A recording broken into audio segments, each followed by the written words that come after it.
presente, pero creo que todos o la mayoría de vosotros ya le conocéis, le conocemos más que de sobra.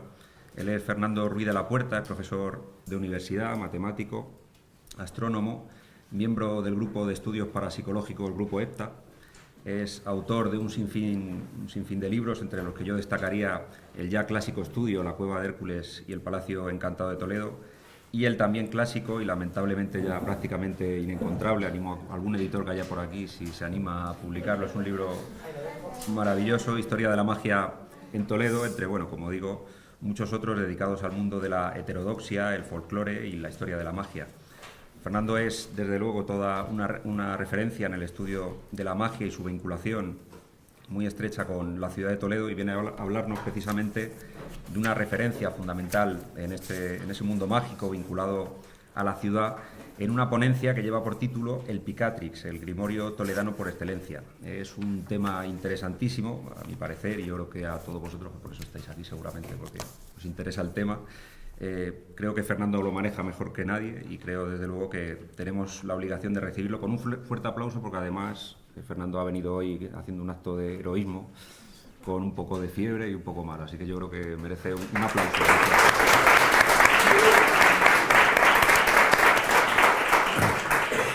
Muchísimas gracias por tu presentación y pido disculpas porque estoy afónico y he cogido frío y esas cosas que pasan.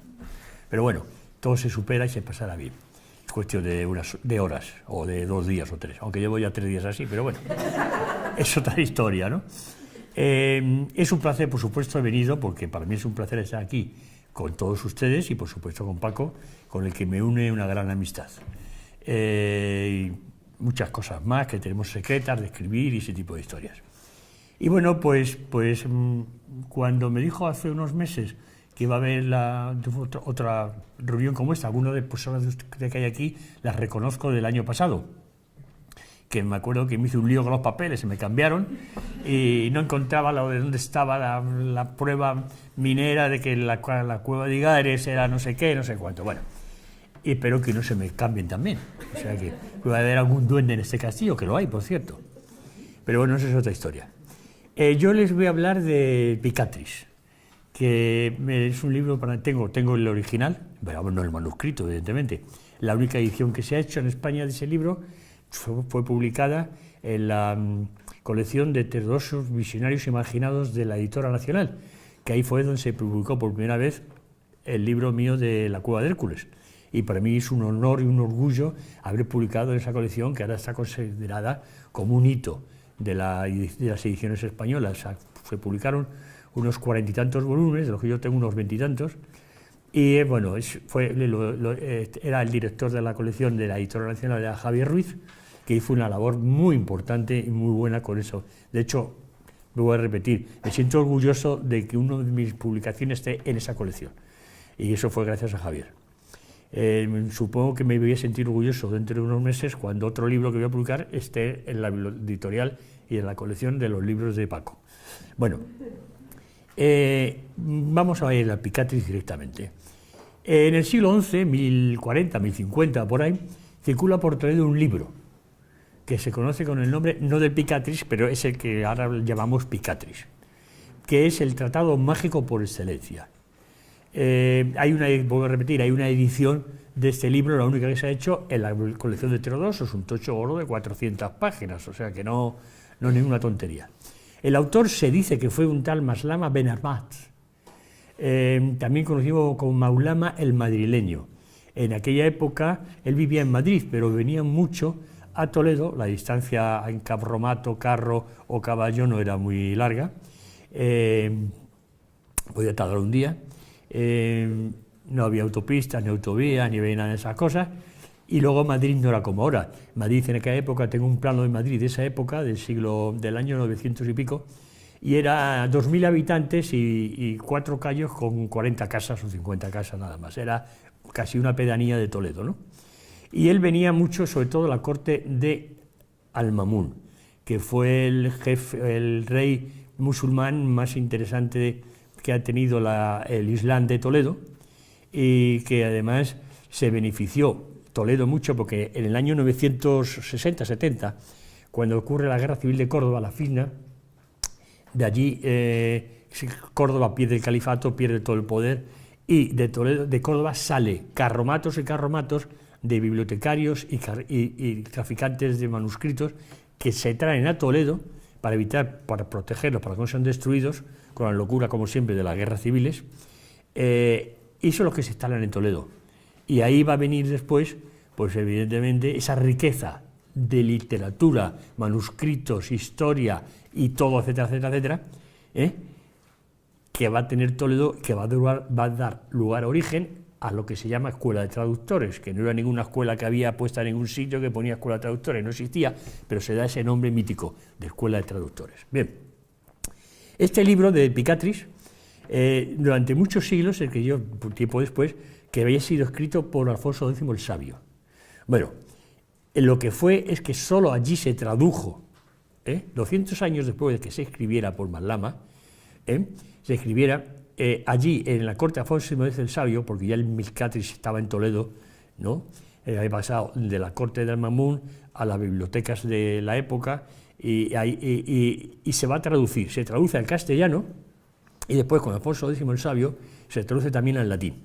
Bueno, se dice que el que traduce en la época de Alfonso X el Sabio el libro, el Picatris, era un tal judío que se llamaba Yehuda ben Mosé, que al mismo tiempo este señor había traducido otros libros muy famosos, como el Lapidario, el libro Cumplido de los Indicios de las Estrellas, el libro de las estrellas fijas, todo esto es astrología, el libro de la Cora y el libro de las Cruces. El libro, el Picatris, se conocía en Toledo con un nombre, que era Gayat al-Hakim. Bien, se pierde, tiempo después de la versión castellana se pierde, y queda única y exclusivamente la versión latina que se ha hecho en la corte de Alfonso X el Sabio. Y esto se difunde por todo Occidente con un notable éxito en toda Europa, en la cual cuando se van a desarrollar prácticamente la mayor parte de los grimorios, libros de magia, entre el siglo XV al siglo XVIII. Y el Picatris, vamos a ver después, es ni más ni menos que la madre de alguna manera de todos esos grimorios que van a surgir después. Bien, se dice, los historiadores dicen que hace un momento comentábamos con él y con Paco, Marcos y Paco, que si la historia era una ciencia o no era una ciencia. Bueno, no es una ciencia, eso no es un momento de discutir eso, para mí no lo es. Es otra cosa, muy importante, por supuesto, muy importante, pero no tiene los requisitos que requiere una ciencia. Por ejemplo, se dice que Maslama no fue el autor del Picatris, pues se dice de él que murió en la primera década del siglo XI, ¿no? 1010, por ahí. Bueno, y ellos, los historiadores, investigadores, dicen que el libro debió ser escrito como muy pronto, a mediados del siglo XI, o sea, 1050, 1060.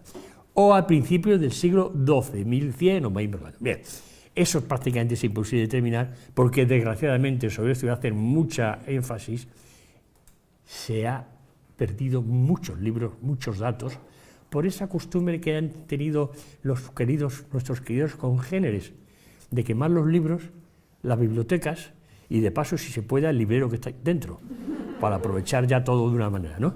Bien, luego comentaremos eso porque no es una tontería, es una cosa muy importante. Bien, lo que queremos, yo quiero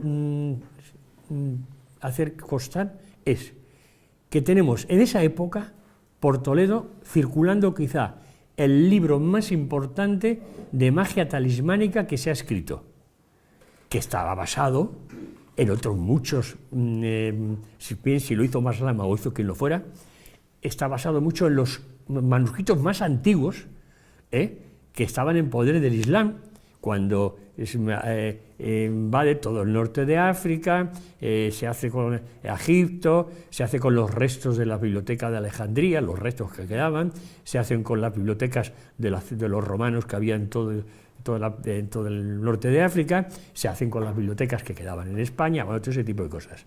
Bien, dice Ferrero Lemparte, un gran historiador, creo que ya muerto, le conocí aquí en Toledo en el año 1988, cuando se celebró un congreso maravilloso maravilloso, de lo mejor que se ha hecho en Toledo, la universidad se llama Magia y Mística en Toledo, y entre ellos vino Ferreiro Alemparte. Tuve gusto de conocerle, tiene un libro maravilloso sobre la nigromancia en Toledo, impresionante.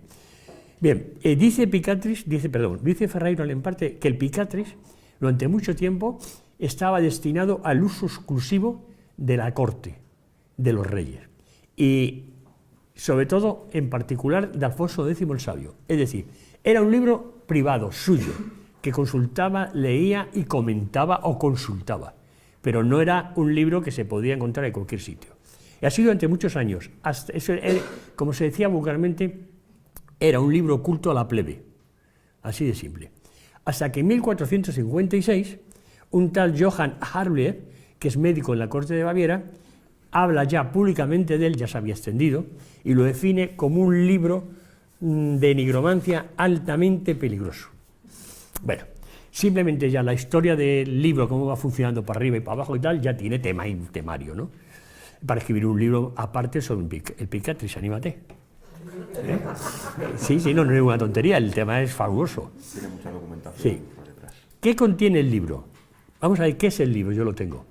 No lo he traído aquí porque tenía otras cosas y luego encima me han regalado 2 libros, con lo cual menos mal que no lo he traído, porque pesa mucho. Me he dejado en el coche el periódico, el paraguas, el no sé qué, bueno. ¿Qué es el libro? ¿Qué tiene el libro? Pues tiene 4 tratados, o 4 partes, ellos lo llaman 4 tratados, en 4 partes, ¿no? Que todas empiezan del mismo modo, cada tratado empieza del mismo modo, con una introducción filosófica y un recetario de ritos y prácticas. Bien, las 3 herramientas en las que se apoya toda la obra, cada tratado son la astrología. Ahora voy a leeros algunas cosas directamente sacados de Picatris, impresionante. La astrología, enfocada a dotar a los talismanes con fuerzas astrales. La astrología, es decir, se trata de construir talismanes con poderes emanados de los planetas. Luego leeré unas cosas como los hacía. Esa era una parte de la obra, la astrología, que era muy importante saber manejar el mundo de los astros. Las fórmulas mágicas, filtros o fórmulas mágicas, y las prácticas de magia simbólica o dramatizaciones mágicas. Es decir, 3 partes, astrología, fórmulas mágicas y las prácticas de magia simbólica. Esto es muy importante porque va a influir muchísimo, muchísimo, siglos después, en el Renacimiento, alrededor de 1500 y pico, cuando aparecen una serie de individuos interesantísimos, como son Ficino, Pico de la Mirándola, Cornelio Agripa, que estuvo en Toledo. De hecho, he escrito un cuento hace poco sobre él en Toledo, porque era una especie de consejero de Carlos V, y le acompañaba a todas partes. Y de las pocas veces que Carlos V paró en Toledo, paró algunas veces, porque todavía la corte estaba en Toledo, aquí estuvo Cornelio Agripa, quizá uno de los grandes magos también conocidos. Bien, Reuchlin, etc. Es decir, todos estos cabalistas cristianos del Renacimiento, que había en Toledo también, estaban muy influenciados por esta obra precisamente, por el Picatris. Voy a leer unos textos del Picatris, sacado directamente del Picatris de mi libro de la historia de la magia, en la cual reprodujo parte de los textos, muy rápidos, para que veáis lo maravilloso que era. Lo primero que vamos a ver es que no solamente se habla de astrología, talismanes y ritos mágicos, sino que es una fuente de información de invocaciones nigrománticas. Por ejemplo, vamos a ver. Voy a leer un texto de los talismanes, cómo se fabrican los talismanes. Lo cuenta en el Picatris, Masdama. Y este texto es con lo que termina el tratado segundo del Picatris, ese texto, y dice el siguiente. Hace muchas referencias a libros más antiguos que él, del siglo VIII, siglo IX, etc., ¿no? Dice, he consultado un tratado sobre los talismanes de Abu Bekr Muhammad ben Zacarías al-Razi, filósofo árabe que tiene un puesto en el rango de la teoría, según he manifestado en mi libro titulado Historia de los filósofos árabes. Todo esto lo está contando Madama, que ha consultado ese libro, que también había consultado la historia de los filósofos árabes, que está escrito por él, y ahí me refiero al dicho tratado resumiendo cuanto de maravilloso contiene. Ese tratado hace referencia a relaciones que asegura haber experimentado. Por ejemplo, lo que dice que hay que procurar cuando se hacen talismanes de afecto, amor e intimidad. Hace talismanes para el amor, para el afecto, para la intimidad. Y dice, hay que estar seguro de que la luna, que esté la luna en Tauro y relacionada con Venus en el signo de Piscis, o que sea la luna quien esté en el signo de Piscis relacionada con Venus en el signo de Tauro, o que esté la luna que en Cáncer relacionada con Venus en el signo de Tauro, porque a este respecto así es el colmo de la eficacia. Y cuando se hacen talismanes para mal, para hacer el mal, cualquiera que sea, hay que procurar que esté la luna en Cáncer, o Libra y relacionada con Marte, o en oposición con él en signo ascendente o descendente. Cuando se hacen talismanes para la efusión de sangre, para provocar muertes, enfermedades y tal, hay que procurar que esté la luna en signo de aire, que así es más fuerte. Y lo mismo cuando se hacen los talismanes de las enemistades, para enemistar a alguien con otro, que esté la luna en Aries o Cáncer, y en cuadrado o oposición con Saturno. Cuando se hacen talismanes para retener las lenguas, es decir, para callar a alguien que habla mal de mí, ya te he traído aquí uno por si acaso habla mal de mí ahí cuando me vaya. Hay que procurar que esté la luna bajo los rayos del sol y hacerlos por la noche. En los talismanes de los reyes, los grandes y los jefes, que esté la luna ligada al sol y exaltada o el Leo en medio del cielo, porque con esa proporción se gana su voluntad. En los talismanes de los escribas, los ministros y los obreros, que esté la luna ligada a Mercurio, Mercurio en el signo de Géminis o Virgo y la luna llena. Y sigue, páginas y páginas y páginas. Atención, he estado leyendo un texto de año 1000, vamos a dejarlo, 1010, 1020, o del año 900, porque está hablando del libro de Al-Razi. Si te compras una revista de astrología de esas que venden en los kioscos, están diciendo lo mismo. Y tenemos ya la física cuántica, la cosmología, llegando a unos niveles amplísimos, y todavía el pueblo sigue haciendo lo mismo. Eso tiene una connotación, una conversación muy larga que se nos escapa a la charla de hoy. Bien, por ejemplo, otra cosa más peculiar, más curiosa, fijaros. Dice también en el Epicatris, Maslama dice, hay un árabe llamado, que él conoce de haberlo oído en Al-Razi, o sea, este debía ser del siglo IX por ahí, dice que se llama Abu Musa Jabir Ben Ayyan el Sufí. Dios, alabado sea, tenga piedad de él, que nos deparó sus conocimientos redactando, en el año, probablemente sería por esa época, 1900 por ahí, que es anterior a él, libro de la investigación en el arte de los talismanes, y redactando el libro de los grandes talismanes que compuso en 50 tratados, redactando el libro de las llaves sobre la figura de los grados y sus huellas en los principios, y componiendo después la enciclopedia teórico-práctica del astrolabio, que consta de 1000 capítulos y un apéndice en que refiere hechos maravillosos que nadie antes mencionó. Y qué decir de su gran libro de los talismanes, donde compila prodigios científicos, alargándose donde otros fueron parcos, etcétera, etcétera, etcétera, etcétera. O sea, nos estamos introduciendo en un mundo impresionante, impresionante. Y ahora viene lo más bonito. Cuando lo más curioso, en lo cual ya cuando lo lea, nadie se lo cree, evidentemente. Pues ahí, en esa época se lo creían. Aquí seguramente nadie se lo cree, pero estoy seguro que por el mundo que vivimos habrá gente que se lo cree. Por ejemplo, dice, de Platón, mezclan a Platón, Aristóteles, en ese mundo lo mezclan todo. Yo no conocía que Platón tuviera estos libros. Dice, de Platón, el maestro de vanguardia, a no ser que sea algún nigromante que usaba el nombre de Platón, he examinado 2 libros, uno que se titula Libro de las grandes revelaciones y el otro que se titula De las pequeñas revelaciones. En el libro mayor menciona cosas terribles a cuenta de la acción de las figuras, como, atención, como andar por el agua, hacía rituales con los cuales una vez hecho el hombre podía andar por el agua, o transformarte en la apariencia compleja de cualquier animal, aunque no exista en el mundo. Curioso, esto muchas veces en las tradiciones populares por ahí de muchos pueblos aparecen estas cosas. La aparición compleja de un animal que no exista en el mundo, hacer caer lluvia cuando no es tiempo. Ahora deben haberlo hecho ya porque porque de los talismanes, los rituales mágicos a alguien. E impedir que caiga, es decir, pueden hacer que llueva o impedir que caiga. Hacer aparecer las estrellas fugaces, los meteoros y los pilares del cielo. Hacer caer centellas fuera de tiempo. Quemar las naves de los enemigos. Quemar a quien quieras, aunque esté lejos. Verlos desorbitados y cayendo en la tierra. Hacer hablar a los muertos. Hacer trozos el sol y la luna.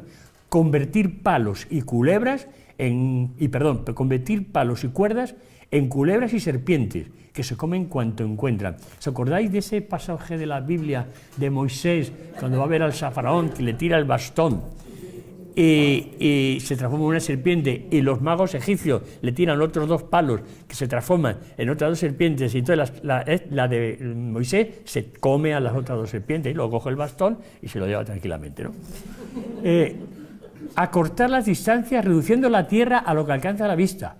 Todo ello por las acciones de las figuras y la utilización de las fuerzas espirituales y la expansión de sus potencias en las figuras, no contigo.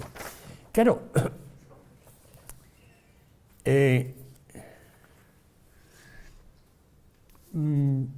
todas estas cosas de hacerse invisible, que también lo hacen, hacerse invisibles, que se mantienen en su tiempo. Bien, hay una cosa muy curiosa.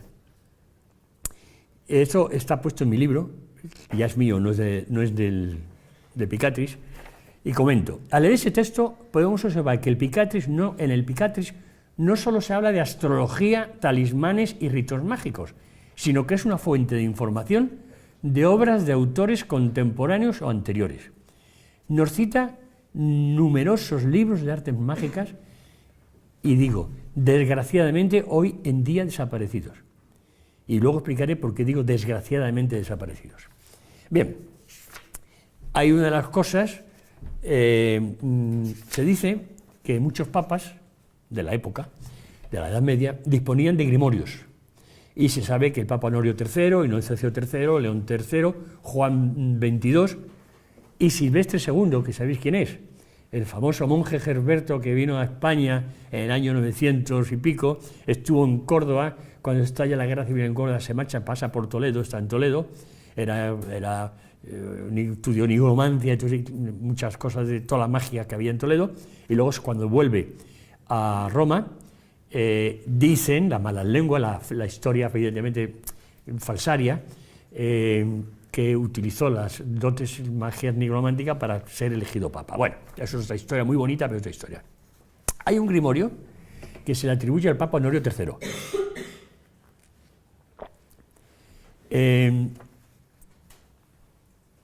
Un Papa Honorio III que lo ha escrito, un grimorio muy raro, que lo tuviera no me extraña, pues lo tenía. Y me gustaría saber que todos se quemaron muchos, pero ¿cuántos quedan sin quemar en un sitio que no me dejan entrar? La Biblioteca del Vaticano, que no me importaría meterme allí, pero bueno.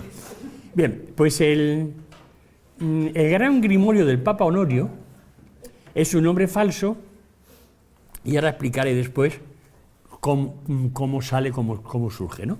Bien, en esa época circulaban muchos libros, decenas de libros. La clavícula de Salomonis, el manual de Múnich, de que va a hablar después, porque yo creo que es el heredero directo, el hijo primogénito y preferido del Picatris. El Inquiridión del Papa León, el libro de los oficios de los espíritus, que fue manejado por el mago Roger Bacon en el año 1960. Bueno, y hay un libro que no es un grimorio, es del monje cesario de Heisterbach, que publica en 1950, que se llama Dialogus Miraculorum, que no se quemó, pero que es una joya.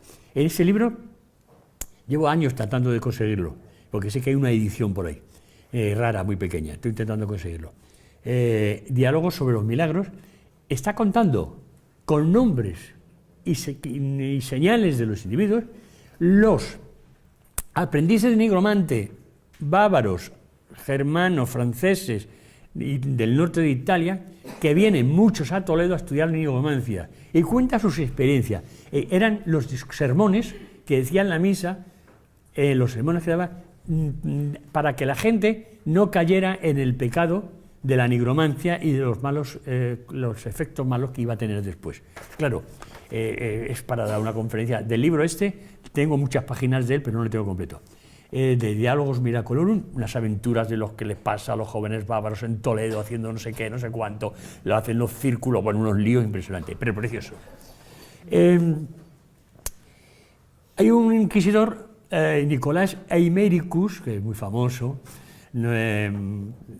por lo que era, claro, del año nace en 1120 y muere en 1399, y se jactaba de haber expropiado 2 libros de nigromancia a los magos de su época, que eran la Tabla de Salomón y el tesoro de la nigromancia y algunas cosas más. Bueno, el Manual de Múnich y el de Wolfsburg son, según la tradición, muy importantes, ahora lo veremos. En la tradición de que el Papa Honorio era el que construyó o que escribió su grimorio, ese famoso grimorio del Papa Honorio, no, lo voy a contar cómo surge. Tiene el nombre del grimorio del Papa Honorio, pero no es, lo cambian, meten en Papa, pero no era el diagrama el libro nigromante, el grimorio de Honorio. ¿Qué pasa? En la Edad Media los magos sufrían mucha persecución, se les quemaba, se quemaban sus tas, se les perseguía, etc. Y estos deciden reunirse en una asamblea con maestros procedentes de Toledo, Nápoles y Atenas. Este cónclave de 89 maestros que dicen que se juntan, habrá que ver realmente, porque todo esto es tan poco científico, pues porque lógicamente por la situación, por lo que se escribe el uno el otro y tal. Bueno, estos 89 maestros que se reúnen escogen a Honorio, hijo de Euclides, maestro de Tebas. Este Euclides no es Euclides el matemático. Euclides Matemáticas 300, 400 años, 300 y pico años antes de Cristo, y esto están hablando de la Edad Media. Y para reunir todos, escogió Honorio, hijo de Euclides, maestro de Tebas, para reunir todos los conocimientos mágicos en una sola obra, pero todos los que conocían ellos, como medida de protección contra la persecución de la Iglesia. La Iglesia está persiguiendo todo esto, ya lo sabemos históricamente. Esta obra que hacen ellos se conoce como Liber Sacratus, el Liber Sacer o Liber Juratus. En ella, Honorio, el mago que es elegido como el jefe de ellos, hace una recopilación de todos los secretos mágicos atribuidos a Salomón, como los nombres de los espíritus, ritos y plegarias para invocarlos, los sellos mágicos para obligarles a aparecer junto al invocador, los nombres ocultos de Dios. Qué interesante el tema de los nombres ocultos de Dios. Hay un libro precioso que os recomiendo, que no sé si lo podéis conseguir, que está escrito por Jean Rivière, publicado por Martínez Roca hará 20 y tantos años, se llama Amuletos, Talismanes y Pantáculos, un techo gordo, es una maravilla. Es un estudio bueno, no fantástico, sobre el mundo precisamente de amuletos, talismanes y pantáculos. Bueno, ritos y plegarias, sellos mágicos para obligar a los demonios a permanecer junto al invocador, los nombres ocultos de Dios, la angelología rabínica, hay otro libro precioso precisamente sobre la angelología rabínica, pequeñito, no me acuerdo ahora de la editorial, la naturaleza de los ángeles, también tema estupendo, muy medieval, y el de los jinn o genios de la literatura islámica, que aparece mucho en la obra cumbre de literatura, una de las obras cumbres de literatura, que es precisamente Las Mil y una Noches, es una maravilla. Todos los grimorios que he citado tienen un contenido muy similar al Picasso toledano, o sea, más o menos todos. Astrología y arte talismánico, fabricación de instrumentos mágicos, evocación de espíritus celestiales e infernales y la elaboración de 2 instrumentos mágicos. El anillo de Salomón, un poderoso talismán, y el espejo de Salomón, objeto capaz de ver todo lo que está oculto a los ojos del hombre. Es que toda la parafernalia que viene con el tiempo, con todos estos libros que se van juntando, van generando, atención, lo voy a poner sobre esto, un mundo increíble, la pena es que lo quemaron, pero lo hablaremos. Voy a parar ahora de todos estos grimorios en uno, que es el Manual de Múnich, que está dedicado íntegramente a la página, perdón, a la magia diabólica o nigromancia, el manual de Múnich. Bien, para que veáis si no suena esto. Mirad.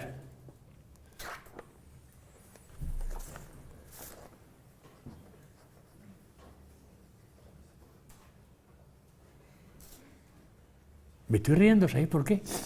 Porque como el año pasado se me ha perdido una página. O sea, es el duende que hay aquí. O sea, se me ha escapado una página. Bueno, pues ya aparecerá. Os voy a leeros, a ver, por ejemplo, algunos de los ritos nigrománticos que se hace vienen del manual de Múnich, vienen contando esto, por ejemplo, para tener el amor de una mujer, ¿vale? No funciona, yo lo he hecho varias veces y no funciona. Lo digo directamente, o sea, no tengo ningún problema, lo he hecho y no funciona. Mientras recita encantamientos, el mago debe tomar la sangre de una paloma y con ella dibujar una mujer desnuda en la piel de una perra. Es un perro, no tiene que ser perra femenina. Debe escribir los nombres de varios demonios en diversas partes de esta imagen. Y mientras lo hace, ordenar a los demonios afligir esas partes del cuerpo de la mujer real para que se inflame de amor por él. Debe fumigar la imagen con humo de mirra y azafrán, conjurando a los demonios todo el tiempo a que la influyan para que solo piense en él día y noche. A mí me pasaba al revés, yo todo el día y noche pensaba en ella, pero ella no, ¿no? O sea, que no funciona el este. Entonces el mago cuelga la imagen alrededor de su cuello. Se va a un lugar secreto el mago, solo con compañeros de confianza, y con su espada traza una circunferencia en el suelo, con los nombres de los demonios alrededor de esta. Entonces debe colocarse dentro de la figura y conjurar a los demonios. Ellos acuden, promete el libro, y bajo la forma de 6 sirvientes, está sacado directamente del manual de Múnich, tal cual, bajo la forma de 6 sirvientes preparados para cumplir sus deseos. Él les pide que le traigan a la mujer sin causarle ningún daño, y así lo hacen. A su llegada, ella está un poco perpleja, pero deseando complacer al mago. Al momento de llegar, uno de los demonios coge su forma, la forma de la mujer, y la transporta a casa, para que la gente de la casa no extrañen la ausencia de ella, ¿no? Bueno, hay cómo provocar odio entre dos amigos, utilizando un complejo ritual con piedras, no sé qué. O sea, por ejemplo, hay muchos ritos nigrománticos que se utilizan para enloquecer a una persona, para hacerla formar un amor apasionado, para ganar el favor de la corte, para crear la ilusión de que existe un extraordinario castillo, para obtener un caballo que puede transportar al mago a donde quiera que vaya, o para revelar secretos del presente y futuro. ¿Entiende? Hay buscar en historias de estas. Entonces, ahí me planteo ya, y para terminar, esto que hablaba hace un rato de la quema de libros.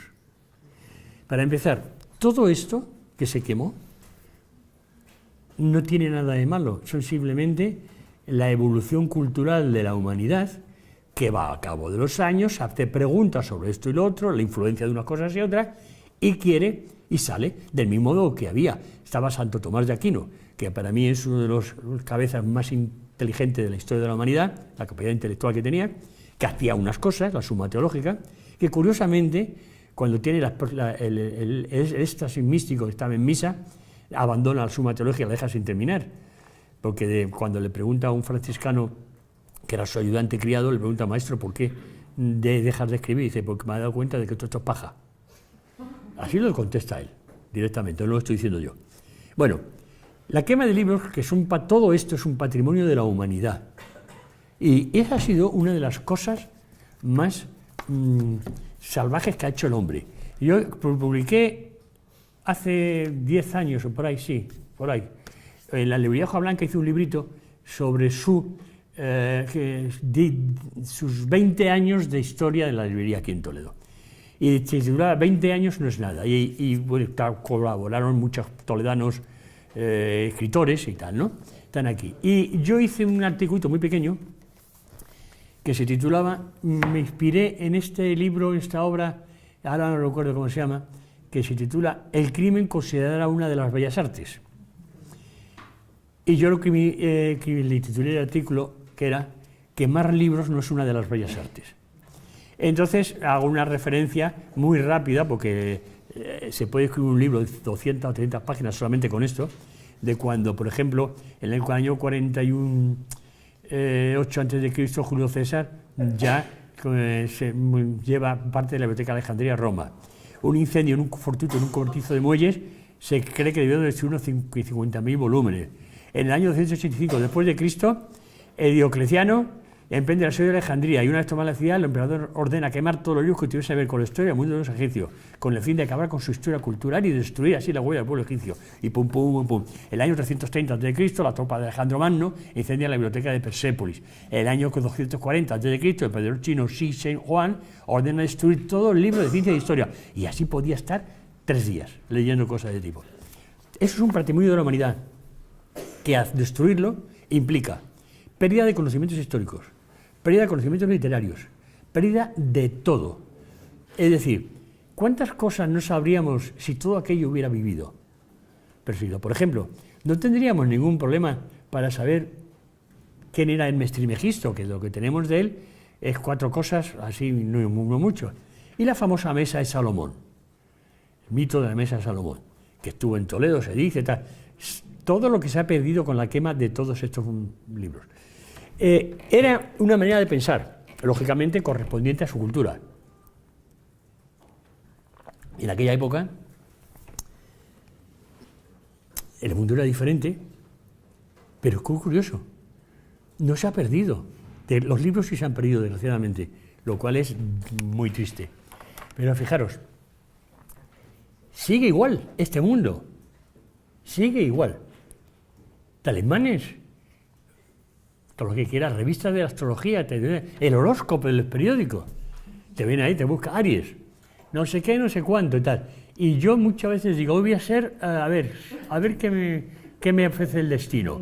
Hoy voy a ser Leo, y leo mi horóscopo de Leo, y me da. Al día siguiente leo el de Escorpio, y me funciona también. Y, o sea, bueno, curiosamente, en el siglo XIX aparecen 2 personas interesantísimas, esto estoy terminando. Uno se llama Papus, el mago Papus, en el siglo XIX, que se llamaba de nombre Gerard Anaclet Vincent Ancos. Era nacido en La Coruña, de madre gallega y de padre parisino, francés. Este era médico y un ocultista francés muy famoso, Ancos, que fue fundador de la Orden Martinista y escribió un montón de libros mágicos. ¿Quién no conoce a Eliphas Levi? De 1810 a 1875 vivía en París. Su nombre, Eliphas Levi, era el de mago. El nombre suyo real era Alfonso Luis Constant, ¿no? Era un exseminarista que se enamoró de una chica joven y salió del seminario, la chica le dejó y se dedicó a escribir libros de magia y otras muchas cosas. Por cierto, era muy amigo de una mujer de la época socialista, en el 1830 y tantos, 40, se llamaba Flora Tristan. Curiosamente, esta Flora Tristan es la que iba a ser abuela de Paul Gauguin, famoso pintor. Pues Eliphas Levi escribió Dogma y Ritual de Alta Magia, Historia de la Magia, Las Clavículas de Salomón, Los Misterios de la Cabra, Curso de Filosofía Oculta, Cartas al Balón de Spandaglia, El Libro de los Sabios, etcétera, un montón de cosas. Siglo XIX, que ya Maxwell había descubierto la teoría electromagnética, que al final del siglo XIX ha salido Cantor con la teoría de los números transfinitos. Y anda por ahí ya, un poquito más ya, al principio del siglo XX, por Bertrand Russell, con el mundo de las paradojas matemáticas, las matemáticas falsas. Y estamos ahora en una época como es la física cuántica, que está al máximo, que de ahora está ya relacionándose con el mundo de la conciencia, nuestra conciencia y nuestra posible, voy a decir algo muy fuerte, que no morimos, que existimos después. Que la muerte física es simplemente que cambiamos de traje. Bueno, eso es otra historia. Simplemente deciros que muchísimas gracias por aguantarme y espero que os haya...